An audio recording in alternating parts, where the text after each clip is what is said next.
After working with over 50 plus stone, tile, and flooring companies, one of the challenges that we hear about the most is that companies feel like they've got a hiring problem or they just really struggle to find good people. And while it's like no doubt harder than ever to find skilled talent or labor or really high performing salespeople, for example, we can only focus on what's actually in our control. If the job market is tougher in 2 years from now, there's nothing we can do about that. When we focus on what's in our control, what I find more often than not is there's a systems problem in hiring and developing team members to become top talent. So here's what I'm seeing right now. People feel like they can't find good people. Hiring feels too risky, like it's probably not going to work out. So that's too much of a sunk cost, time, energy, money. And that ultimately team members really don't perform at the level that owners are expecting, especially the new ones. Hire somebody, everything sounded great when you were interviewing them, and then very quickly you find out they're just not up to the task or performing at the level that you thought they would. So what I want to break down in this episode is a high level breakdown of the hiring system that we help our clients to install. But before I get into that, I want to share with you 3 mistakes that sabotage your success before you even get started. So you want to avoid these before you go and set up a hiring system and go through the trouble of really putting in the time and energy to find the right people to join your team. Mistake number 1, you may have hired somebody good, but you really didn't set them up for success. You didn't give them a chance. Basically, it was going to fail from the start. What does that look like? That looks like that there's no real onboarding in place. They come on, you're probably hiring somebody because you need help or you're too busy. And so they don't get the time or attention that's going to be necessary for them to succeed in their role. There's really also no clarity around, hey, what do they have ownership over? What are the real expectations that you have of them? And then a big one is just no seat time to develop them. So maybe they got a little onboarding, right? Company employee manual, shadow some people, a few sessions. But beyond that, hey, you should be good to go. You're on your own. And what you really need to have is more seat time over a much longer time frame than you might think to really develop top performing talent. And this does come back to a systems problem because good people will really underperform in bad systems, right? You can take a really high performing person, put them into a new role, not set them up for success, and they will fail. That's the first mistake. Mistake number 2 is hiring too late. That's where you're hiring out of desperation. So you rush the decision. You might even know in your gut, hey, this person isn't really the right fit, but you need a warm body. You go ahead and bring them on. And what happens is you've got a wrong fit that you're trying to force to make it work, and that's not worth it for you, not worth it for them. The shift is you need to be hiring in advance. You need to anticipate when there's going to be a need so that you've got the luxury to be selective and intentional about who you're bringing on. So you want to hire proactively, not when you're underwater and reactively. All right, now mistake number 3, you've got to vet and test. So what might look good on paper, you really need to validate through their performance. So there's so many different ways to look at that, whether that's a paid test, a short trial, a very tight probationary period. Hire fast if it's right, fire fast if it's wrong. So that's just a little tweak on the old saying of hire fast, fire fast. You really want to make sure it's the right fit, as far as you can tell. Test, validate, fire fast if it's wrong. And when I say that, it might mean that, hey, I'm not guaranteeing this person has a job with us, but we're going to bring you on. So you're hired. We're going to test you. You've got a short trial. You've got a tight probationary period. And then unfortunately, if it doesn't work out because what looked good on paper, you didn't walk the walk with the right setup for success, then we're going to let you go. One of the things I always say too is like, you don't want to hold on to that person for too long. When in doubt, there is no doubt. Don't try and force it. Now, guys, I want to go into our hiring system. Okay. I'm going to be breaking down step by step the same system that we've given our clients at all different stages and sizes of business, from under $1 million to $25 million plus. Wherever you are on that spectrum, this is likely to work for you and you'll get a lot of value from this. All right, guys, I'm going to be breaking down the exact same system that our clients use, regardless of what stage or size of business they're at. So we've had clients under $1 million, all the way to $25 million plus, install the system so that they can hire and develop top talent. So I think that you're going to get a lot of value from this, regardless of what stage or size your business is in. Now, there are 8 parts to this system. And I'll break each one down pretty quickly. And while that may feel like that's a lot of moving parts, each one is super short, easy to understand. They're all important to ensure that you've brought on somebody that truly has the potential to make the impact that you want in your business. Let's get into it. Step number one, you want to get crystal clear on the role. The mistake that so often is made is, you want to hire a salesperson, or you're going to hire a new installer, or you're going to hire a warehouse manager. That may seem like it's super straightforward, but so often business owners don't slow down, take a moment, get really intentional about who's going to be the right fit for this position. What often happens is you're in a position where you're hiring because you're desperate, you're underwater, somebody has left the company, and so your back's up against the wall. And so what do people often do? They'll go and copy somebody else's job description. They'll just Google, okay, warehouse manager, what does that position look like? Make a few tweaks, boom. Okay, that's who we're looking for. Now that we have AI, ChatGPT, etc., very likely, a lot of times what people are doing is using AI to generate the job description. And while that's not, inherently bad in of itself, it's the way that you approach it. Often what's being skipped in this process is looking at, with the current, shape or landscape of our business, current culture and team, who's the right person that's going to fit within our team, our culture, and where our business is going. Because you also want to hire for the future, not just your need today. So you want to get clarity on that. You also want to get clarity on the outcomes they're going to own, not just the role and the responsibilities and the qualifications, that you would see on a resume. What outcomes are they going to own? And what's the impact that they're going to have on the business? That's super important. Once you have clarity on that, okay, well, based on that, what are the capabilities required? What are the values that they have? And what is their personality fit going to need to be for this to really work? If that's not clear, then you're really not set up for success. And honestly, not a lot else will work in this system because you need to have that clarity for all of the other steps, from the job ad to the filtering system to the trial or test and the validation. All of that comes from, well, what are we really clear on that we should be looking for? All right, so super important. So step two is you need to treat hiring like advertising. That means you've got to pick the right channel for the right role, right? LinkedIn, Indeed, Craigslist, Facebook ads, referrals, the right channel for the right role. Now, I'm not going to go too deeply into that, but I want you to think about that. The next part is your job ad has to stand out. And I'm going to get more into that in step 3 in a minute, but it's got to attract the right people and repel the wrong ones. And most job ads fail because they are lost in a sea of same. Just sounds like everybody else. Generic copy is created and it doesn't really pop. So we're looking for somebody that can thrive in a fast-paced environment. There's room to grow with the company. We have a family atmosphere. Here are our values and our culture's great. You've got uncapped earning potential if you're a salesperson. You might think that sounds great, but the problem is you really sound like everybody else. So you're lost in a sea of same. One way to think about this is everybody else in the job market is a bowl of Cheerios. You want to be the Fruit Loops. You want to pop off the page, stand out, so you'll actually be the one to attract the attention of top talent when they become available. And the last note that I want to make is if you're treating your job ads like marketing, follow up with candidates like you would your leads. You've got to follow up with them extremely quickly. The best talent does not stay on the market for very long. Now let's move to step number 3, writing a winning job ad. So I'm going to break this down a little bit more for you. You've got to write a killer headline, not just the job title. So a lot of people put the job title, right? So we need an installer. We're located in Texas, or whatever city in Texas, and the pay is X dollars per hour. That is not going to really stand out and cause somebody to stop, click on your ad, and read it, right? That's what the headline has to do. It has to grab them. You've got to have a killer headline.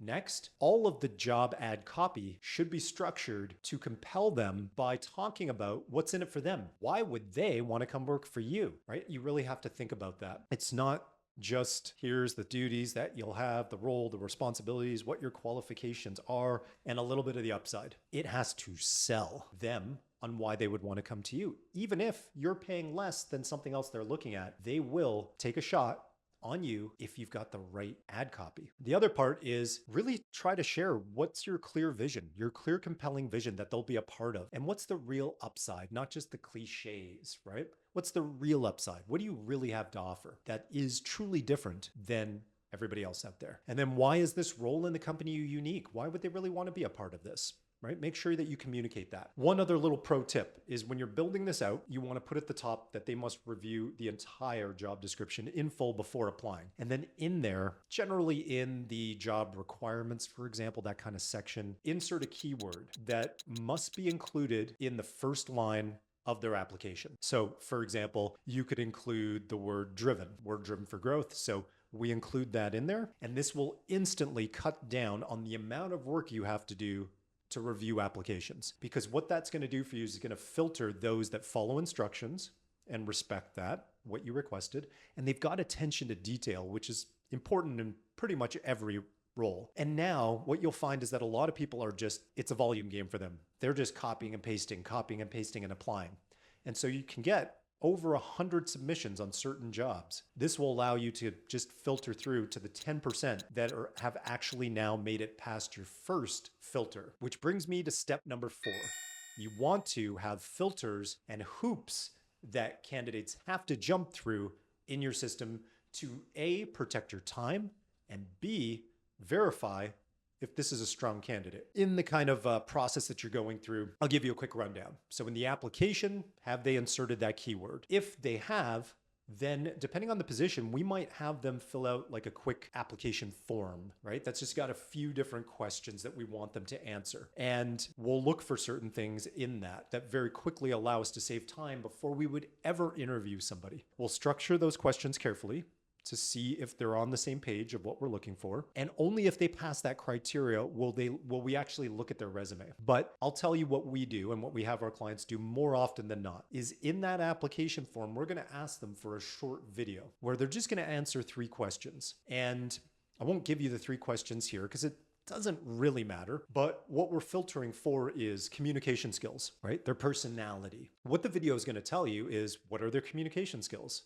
You know, how are they presenting themselves? Did they show up as if this was an interview? Their attire, their presentation, their mannerisms, their personality. Really important. And we don't need to waste time jumping on half-an-hour interviews on the phone or in person when we can screen in this way. And you might say, well, candidates aren't going to be willing to do that.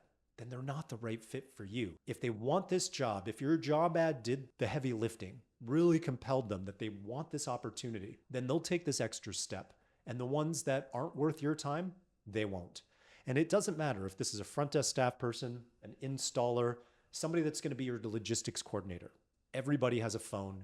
Everybody can record a video that's under 60 seconds and answer 3 questions. That was just an example, but we have many different filters and hoops that we have people jump through at different stages to protect your time and to verify if they should pass go and collect $200 and actually make it to the next step. Step number 5, and it's a bit of a rule versus a step, but interviews are earned.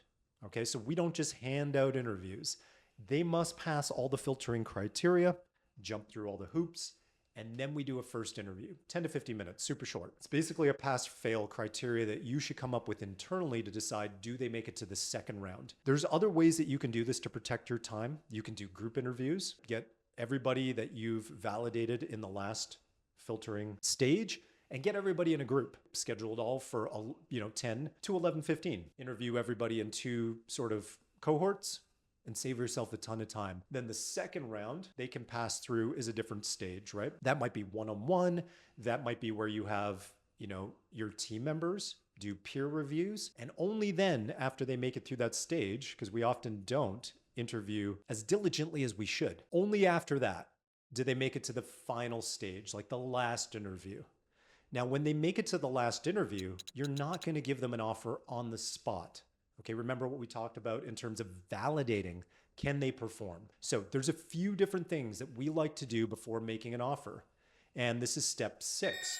This is final vetting. You can use any combination of this and more. I'm just giving a short list. And it really depends on the role. So for example, You can do skill testing. You might do a paid test to ensure they do have the skills necessary for this position. Role playing, for example, for sales or customer service to make sure, can they really handle themselves?